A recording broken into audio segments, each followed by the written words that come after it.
بسم اللہ الرحمن الرحیم۔ شروع اللہ کے نام سے جو بڑا مہربان نہایت رحم والا ہے۔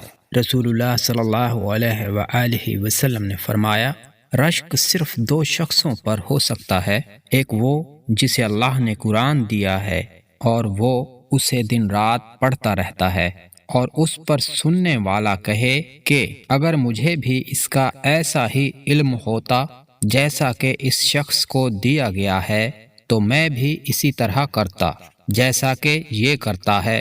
اور دوسرا وہ شخص جسے اللہ تعالیٰ نے مال دیا ہے اور وہ اسے اللہ کے راستے میں خرچ کرتا ہے، تو دیکھنے والا کہے کہ اگر مجھے بھی اتنا ہی دیا جاتا جیسا اسے دیا گیا ہے تو میں بھی اسی طرح کرتا جیسا کہ یہ کر رہا ہے۔